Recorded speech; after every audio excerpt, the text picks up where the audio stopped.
Hey everybody, welcome to the Hobbies Spirit Show.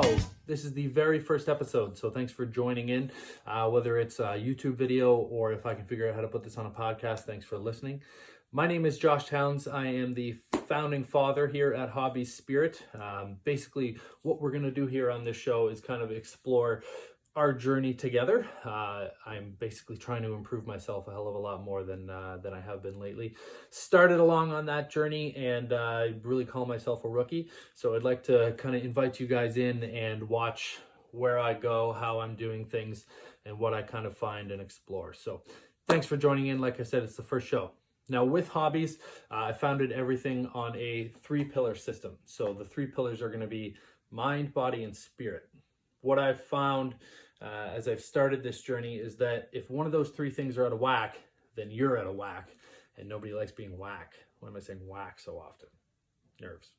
Anyway, so the first thing that we're going to do with this vlog, we're going to do a blog once a week, and then we're going to do a vlog once a week as well. So you can kind of check them out both, which ones that you're taking a look at, whether you like to read, watch, or listen. So hopefully I can hit everybody and help everybody out at the same time.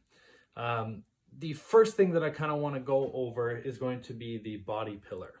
So this is going to be something that I spent a lot of my early years developing. I started working out when I was 15 in hopes of becoming a professional wrestler for the WWE or TNA, or now AEW, I guess would have been pretty cool as well. But I ended up going through a lot of injuries that were really difficult to kind of join, and then it turns out I'm a fairly sensitive guy and I don't like politics and bullshit, and there's a lot of that in pro wrestling, like a lot of other things in life. So ended up quitting that, but I did get a lot of valuable knowledge. Now the first thing that really helped me out when I was dieting, I know dieting is a big thing for a lot of people, and it can be pretty difficult to kind of get yourself onto that train. And it's really something that I've kind of ignored for the last 4 years of my life since I've joined the car business and have been doing a normal life. So ignoring that, I've kind of jumped back onto that in the last 3 weeks or so. It's been a big part of this journey for me, exploring my 3 pillars and trying to really get back to my best self. But used to be really good at it, so that's going to kind of help with this. It's one of the first things that I really figured out and made my own, and made sure that I was able to take my shirt off in front of 300 to 500 people, sometimes 10 people, every weekend when I was wrestling, and that's going to be intermittent fasting. So the intermittent fasting works in a lot of amazing ways. It makes life easier because it's pretty easy to do, and it does a lot of really good things for your body. So one of the first things that it does is, or the main principle of it anyway, is going to be that you eat for an 8-hour period in the day, and you fast for a 16-hour period in the day. There are different ways that you can do it. You can play with the hours however you like it to, but this is the main way that I've been going, the 6 and 18.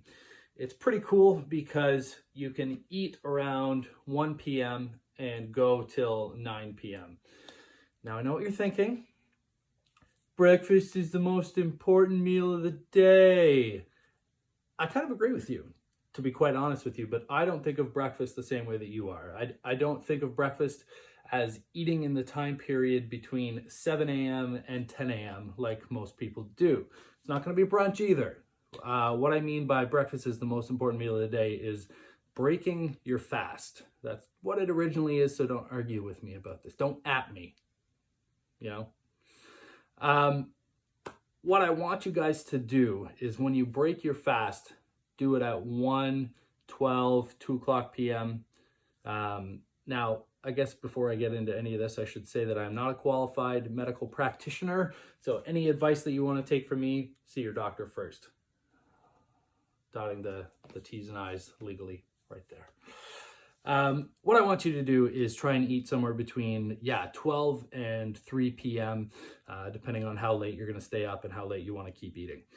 What this is going to do, I guess we have to go back to how losing weight and building fat kind of works. So carbs and sugar are broken down into glucose. Now, Glucose is one of those things that really help you with energy. So when you need that extra kick in the day, your body's going to go into those glucose stores, and it's going to give you that energy to be able to get through your workout, get through your work day, or something like that.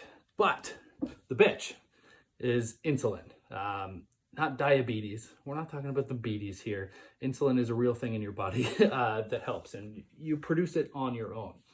Now, one of the main things that intermittent fasting does is it actually slows down insulin. Insulin is going to allow your body to take in glucose into its cells. So basically, when you take in glucose into your cells, if you're not using that energy right away, it gets stored into fat.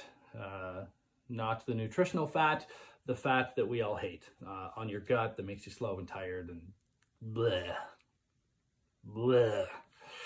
So when you lower your insulin, when you kind of suppress that insulin response by going through with the intermittent fasting, it basically makes sure that all the insulin and all the glucose that gets put into your body is instantly made into energy, and it's not stored into your body. So what that does is it helps you lose weight because you're not storing the insulin, the glucose, as fat. It helps you have more energy because the glucose that you have stored is being used during the day, which is an absolutely amazing thing. So those are the main things when it comes to losing fat with the insulin. And kind of when you're able to move and be happy and be fit, it's going to kind of clear your brain up and everything like that, and your mind to allow to connect to, spirit and do things that focus and kind of work on helping yourself mentally. It also has a lot of other really good things. It improves heart health. It improves your memory. It suppresses inflammation in your brain, which links to a lot of other neurological disorders, first time speaking. And it also boosts your metabolism. I know a lot of people go with the theory that if you eat 8 million times during the day, it's going to boost your metabolism. Well, intermittent fasting helps as well. So just eat during that period. It will also, because you're only eating for 8 hours, it'll kind of keep your caloric intake also low as well. So if you can only eat for 8 hours, you can't take in as many calories as you can if you're eating for 15 hours during the day, like most of us do. But like any diet, this does not work if you're eating like shit. I know I love my donuts and my ice cream too, but you just can't do it. It just doesn't make any kind of logical sense. A calorie is not a calorie, okay?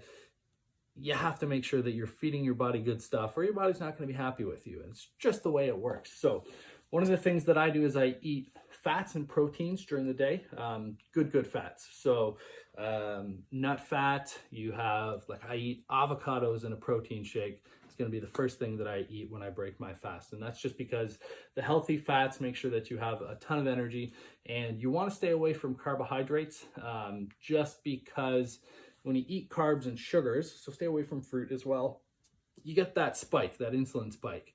But with the spike comes the down. So that's why you're getting tired at 2-3 p.m. Because those carbs and everything like that are making sure that you're tired. So you eat your carbs at the end of the day. That's what I do anyway. Kind of my second last meal, what you would call dinner, even during that period. And you want to make sure that you're sticking with complex carbohydrates. So simple carbohydrates are things like sugar, bread, pasta. Want to stay away from those things. And you want to go over to complex carbohydrates, rice, potatoes, corn, things like that. Now, the reason being, complex carbohydrates are complex. So they take a lot longer for your body to digest. So it's not quick in with the insulin into your fat. You don't want that. No! So that's kind of my thoughts on intermittent fasting. You want to make sure that you eat between, sometime in the afternoon between 12 and 2, and then sometime at night after 8 hours, you stop eating. It's a 16 and an 8. Pretty cool. So the second pillar is going to be the mind pillar. Now, one of the ways that you can kind of work in and access your mind, I've actually touched on them in blogs earlier, but not a lot of people follow me at this point. Not a lot of people. So please share this post. So one of the things the blogs that we're going to talk about is going to be smudging. Now, smudging is a pretty cool practice. It's been done for a lot of years with a lot of different tribes and religions and everything like that. So what you're going to do is you're going to have something like this white sage. You're going to have a little shell, and you have a lighter. Now, what you do, if the lighter is going to work, there we go. I thought we were going to have a problem here. I don't know how to edit videos yet, so that was going to be a little bit of a nightmare. Anyway, you light the fire, you blow it out, and you let the smoke blow. Now, I know it seems a little frou-frou, a little out there, a little weird, but there's actually scientific backing to this. So, when you light the sage, there's a lot of different things that happen. I like to kind of cleanse my chakras and my auras with it. So you can kind of blow it onto yourself. There's 7 major chakras. We'll talk about that later. But what happens is positive ions end up floating around in the air. And what they do is they make the air feel really heavy. It's like when you hear people talk about cutting tension with a knife. Those are positive ions. Doesn't sound positive to me at all. When you light the sage and you let the smoke blow in, it doesn't actually do anything to your physical body.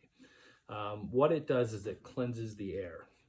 Smudging the sage or cedar, tobacco, or sweetgrass, or whatever you end up smudging, is going to neutralize any positive charges in the air. It's going to release negative ions, which cleans it all up, makes you feel a little bit more free, a little bit more light, and it can really affect your mood and everything like that as well. It also kills bacteria too, which is pretty cool. So you can not only stay healthy mind-wise, but you can clear the shit in the air that can make you sick too. The other thing that I kind of like to do in tandem is meditation. So meditation is the art of doing nothing or no thing. It's being with yourself and your consciousness. It's really being present. It's not allowing yourself to think about, your job. It's not allowing you to think about your diet, your schedule, what you have to do next, any of your problems, any of the things you want to do. It's just kind of being one with yourself and with your consciousness. It's a difficult thing, not gonna lie, to get started with. So basically what you want to do, you don't have to sit like this. You don't have to. It's really not necessary. As long as your back is straight, and you can make sure that you can breathe really easily, any position is good. So if you want to lay down, if you want to sit on the ground, if you want to sit on a chair like this, then you can do so and make sure you're just totally comfortable, because you don't want to be thinking about your aches and pains. One of the things that I need to work on in my body pillar is my flexibility, because I can't sit with my legs crossed like that. So it's really hard. So what I do basically is close your eyes. You call upon your ascended masters, spirit guides, spirit animals, ancestors, whatever you feel like doing, whoever you feel the closest connection with, and kind of ask them to kind of connect yourself to them and kind of figure out what you need to do, in this day, in this moment, to kind of help yourself be better and figure that out. Close your eyes. Make sure you're in a really quiet, I prefer a dark room in order to do so, and start taking breaths after you've kind of spoken to them. Really focus on your breath and make sure that you're getting rid of any thoughts. Breathe in deep, breathe out deep, and just kind of dive into yourself. At this point, I do it in a kind of a different way than everybody else, and that's kind of explained in the blog link if you want to take a look at that. But basically, you just want to be quiet into your inner self, and if a thought comes, you kind of acknowledge it, say thank you for coming, but I'm going to go back to my meditation now. Because meditation is the fight with yourself and your inner consciousness and your current everyday, oh my God, I need to get stuff done self. So you want to make sure that you connect and you slow down. It's really going to help with anxiety, any kind of depression. It's just going to make sure that your body gets relaxed and, you kind of fall in love back with yourself. type of deal. It's really incredible. It's really powerful. I would recommend at first maybe doing guided meditations. There's a really cool app called the Calm app on your phone. I know LeBron James uses it. I know Stephen Amell uses it, and I use it. Not to put myself in a category with those guys. But that basically just means that you can trust it and you can love it. There's guided meditations on there, so it can teach you kind of how to do it yourself and basically get started that way. So it's pretty cool. Thanks so much for watching this. The third pillar isn't something that I want to get into too close yet, which is spirit. I want to make sure that everybody comes in and feels comfortable. But basically, when you clear out those things with your body and with your mind, it'll kind of help you get closer to that spirit, kind of open up any of the, negative thoughts and the bullshit and help clear it. So thanks so much for watching or listening to the show. I want to make sure that you guys join in. It's going to be every weekend. It's going to be released with myself, Buddha, beautiful fireplace. That could change. Who knows? Anyway, thanks so much. Follow us on Instagram or Twitter at Hobbies Spirit, and make sure to subscribe to the YouTube or to the podcast. Thanks so much, guys. Love you very much. Pura vida.